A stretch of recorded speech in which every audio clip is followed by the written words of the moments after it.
একটি গুরুত্বপূর্ণ বিষয় নিয়ে আলোচনা করব। আমরা শুনি কর্মযোগ, জ্ঞানযোগ। তো এই যোগগুলো সম্পর্কে আজকে আলোচনা করব। আজকের আলোচনার পর্ব এই যোগ আসলে কি। তো প্রথমেই বলি, শ্রীমদ্ ভগবদ্ গীতায় ঈশ্বরের সঙ্গে মিলনের তাহার সাক্ষাৎকারের উপায়কে যোগ বলে। যোগ শব্দের অর্থ মিলন। যোগ 4 প্রকার: কর্মযোগ, ধ্যানযোগ, ভক্তিযোগ, জ্ঞানযোগ।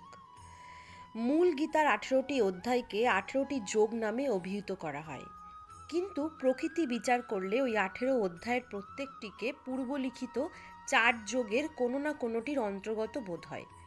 ওই পুস্তিকার প্রথম, পঞ্চম ও ষষ্ঠ অধ্যায়কে ভক্তিযোগ, দ্বিতীয়, সপ্তম, অষ্টম, নবম ও দশম অধ্যায়কে জ্ঞানযোগ, তৃতীয় অধ্যায়কে কর্মযোগ এবং চতুর্থ অধ্যায়কে ধ্যান যোগের অন্তর্ভুক্ত করা হয়।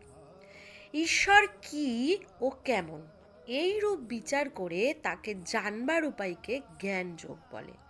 ভালোবেসে তাকে যদি আমরা পাই, তার উপায়কে বলে ভক্তিযোগ। মনকে একাগ্র ফল ঈশ্বরে সমর্পণ করে নিষ্কামভাবে কর্তব্য সম্পাদন দ্বারা তাকে লাভ করা হলে তাকে বলে কর্মযোগ।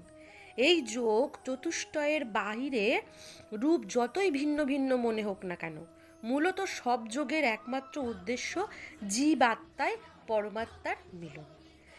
জ্ঞানীরা এই মিলনকে বলেন ব্রহ্মানুভূতি, যোগীরা বলেন আত্মজ্ঞান লাভ বা সমাধি, ভক্তরা বলেন ঈশ্বর লাভ বা ঈশ্বর দর্শন, কর্মযোগী বলেন কর্মবন্ধন হইতে মুক্ত লাভ, আর লোকে সাধারণভাবে একে বলে সিদ্ধি লাভ। বিভিন্ন প্রণালীতে সাধন করিয়া সাধকগণ যেরূপ অনুভব করুক না করুক, বস্তুটা এক, আর তাহার অনুভবও মূলত একরূপ। শ্রীরামকৃষ্ণ বলতেন, মিছরির রুটি সিধে করেই খাও, আর করেই খাও, মিষ্টি লাগবে। নমস্কার, আমি আজকে যোগ সম্পর্কে যেটা বললাম আশা করি আপনাদের সকলের কাজে লাগবে এবং মন ভালো করবে।